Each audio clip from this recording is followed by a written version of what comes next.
All right, today we are diving into the Gospel of Mark.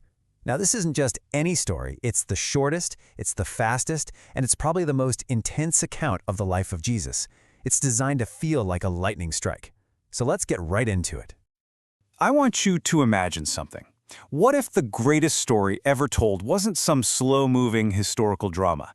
What if it was an action movie? Because that's exactly what reading Mark feels like. It's breathless, it's urgent, and it is designed to grab you from the very first scene and just not let go. So what's the secret to this incredible pace? Well, it's one little Greek word, euthys. It means immediately, and Mark uses it over and over again, more than 40 times. So the story never walks, it runs. It just sprints from one high-stakes moment to the next, creating this relentless, non-stop forward momentum. Now you have to understand the context here, because it's everything. Most scholars think Mark was the very first gospel written, probably around 65 to 70 AD. And his audience, they were likely Roman Christians who were facing just intense persecution under the Emperor Nero. So they didn't have time for a long, gentle introduction. They needed a story that got right to the point, because they had to know, right now, if following this crucified Messiah was worth risking absolutely everything. See, Mark doesn't just come out and tell you what to think. That's not his style. Instead, the entire book is structured like an investigation. He puts all the evidence, Jesus' words, his actions, right in front of you, and he forces you, and all the characters in the story, to wrestle with that one central burning question. Who is this guy? The whole story unfolds like a three-act play. Act 1 kicks off in Galilee, and it's all about one thing, showing off Jesus' raw, untamed power. Power that leaves everyone completely stunned, and honestly, pretty confused. And Mark just jumps right in. There's no nativity story, no baby in a manger. He starts by quoting the ancient prophets, setting the stage for God himself to show up. Then, John the Baptist appears, the messenger, and then, bam, Jesus arrives. The heavens literally tear open, and a voice from God booms, "You are my beloved Son." I mean, from the very first scene, his divine authority is just unmistakable. And here's where it gets really clever. Mark calls his story the Evangelion, or good news. Now, for his Roman audience, that word had a very specific meaning. It was the announcement of a military victory for Caesar. But Mark hijacks that word. He redefines it. The good news isn't about some new emperor. It's about a completely upside-down kingdom, with a king whose victory is going to look nothing like Rome's. So, Jesus just unleashes this wave of power across Galilee. I mean, he has authority over nature, calming storms. He has authority over disease. He even has authority over the spiritual realm. But here's the one that really shocked people. He forgives sins.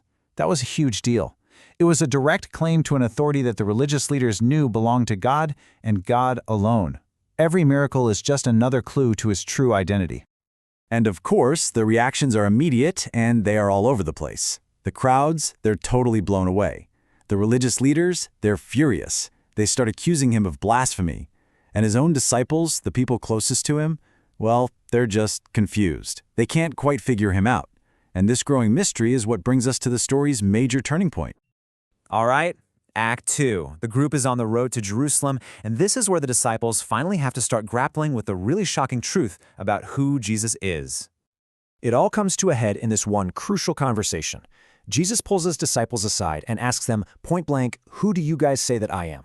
And Peter, he just nails it. He declares, "You are the Messiah, the Christos, the anointed one, the king Israel has been waiting for centuries." And for a second, it feels like, okay, mystery solved. But wait, the answer only opens up an even deeper, more shocking question. And here's the shocking part. Peter had the right title, but a completely wrong idea of what that title meant. See, he, and pretty much everyone else, was expecting this powerful, conquering military king who would kick out the Romans. But Jesus reveals something totally different. He says he's the suffering servant king, pulling this image straight from the prophet Isaiah. He's a king who will establish God's kingdom not by killing his enemies, but by dying for them. This right here is Jesus' mission statement. He calls himself the Son of Man, which is his favorite title for himself. It comes from the book of Daniel, and it's this amazing phrase that points to both his humanity and his divine authority. And with this one sentence, he just flips the world's definition of power completely on its head. True greatness isn't about being served, it's about serving. True victory isn't taking life, it's giving your own. And as you can imagine, the disciples were just completely bewildered by this.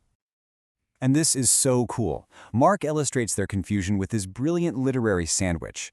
He bookends this whole section of teaching with two stories about healing blind men. In the first one, Jesus heals a man, but it happens in stages. His sight is blurry at first. This is a perfect metaphor for the disciples' own partial, blurry understanding. It's only after Jesus teaches them about the cross that Mark gives us a second story, where a blind man is healed instantly and completely.